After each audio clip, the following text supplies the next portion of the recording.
अब हम लोग बात करते हैं राजनीतिक न्याय के बारे में। राजनीतिक न्याय की सबसे महत्वपूर्ण और अनिवार्य शर्त है यह केवल लोकतांत्रिक व्यवस्थाओं में ही पाया जाता है। दूसरी बात, उस देश में संविधान और संवैधानिक व्यवस्था होनी चाहिए। यह राजनीतिक न्याय के लिए एक अनिवार्य शर्त है। उन्हीं देशों में राजनीतिक न्याय हो सकता है जिन देशों में संविधान और संवैधानिक व्यवस्था। तीसरी बात, राजनीतिक न्याय समानता पर आधारित होता है और इस राजनीतिक न्याय को प्राप्त करने के जो साधन है, ये भी पूछा जाता है कौन कौन से साधन है।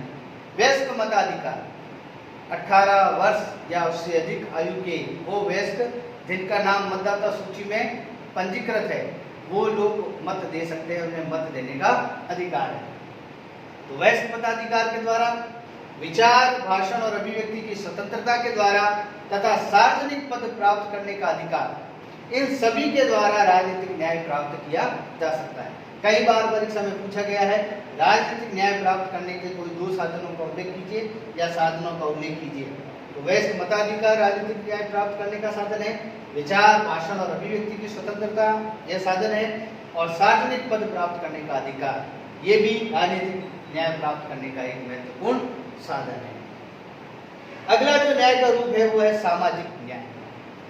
आपको याद हो तो हमने आधुनिक विचारक जॉन रॉल्स, जिसने अज्ञानता के पर्दे का सिद्धांत दिया था, और हमने चर्चा की थी उस समय कि उन्होंने अपने न्याय का जो विश्लेषण किया है वो किया है सामाजिक न्याय के संदर्भ में। सामाजिक न्याय क्या है?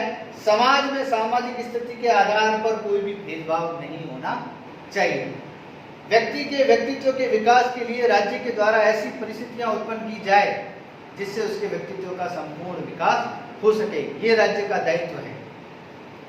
इसके बिना, यानी सामाजिक न्याय के बिना स्वतंत्रता और समानता जैसे मूल्यों का कोई महत्व नहीं है। यानी किसी समाज में व्यक्तियों को स्वतंत्रता दी गई हो, समानता दी गई हो, लेकिन अगर वहां पर सामाजिक न्याय नहीं है तो ऐसी स्थिति में स्वतंत्रता का और समानता का कोई मूल्य नहीं है, कोई महत्व नहीं है। जिस राज्य के अंदर सामाजिक न्याय है तो उसमें स्वतंत्रता और समानता की प्रासंगिकता है, अन्यथा उसकी कोई प्रासंगिकता नहीं। राज्य के न्याय के अगले रूप में अंतिम रूप जो है वो है आर्थिक न्याय। आर्थिक न्याय का तात्पर्य समाज में आर्थिक समानता लाना, और इस बात को हम भली भांति जानते हैं कि यह संभव नहीं है। व्यवहारिक रूप से यह संभव नहीं है कि सभी को आर्थिक रूप से समान कर दिया जाए।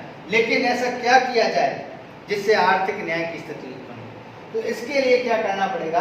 आर्थिक संसाधनों का वितरण व्यक्ति की आर्थिक स्थिति के अनुसार किया जाए। जो भी आर्थिक संसाधन है उनका वितरण करते समय इस बात को सुनिश्चित किया जाए कि जो इसके योग्य है, यानी जिस व्यक्ति की जो आर्थिक स्थिति है वो किस प्रकार की है, उसके अनुसार ही आर्थिक संसाधनों का वितरण किया जाए और व्यक्तिगत संपत्ति के अधिकार को सीमित किया जाए। क्योंकि व्यक्तिगत संपत्ति के कारण कई लोग जो है वो अमीर से और अमीर होते जाते हैं और गरीब लोग गरीब से और गरीब होते जाते हैं, जिससे उन दोनों के बीच की खाई बढ़ती जाती है। तो जो निजी प्रॉपर्टी है या व्यक्तिगत संपत्ति है उसके अधिकार को सीमित किया जाना चाहिए, और इसके लिए जो है ज़्यादा कर लगाकर जो है ऐसे प्रयास किए भी गए हैं।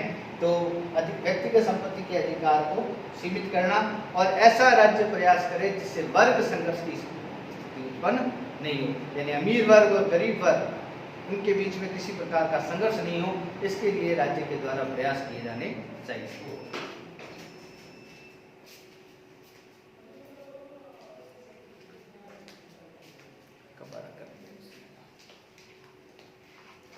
चलो।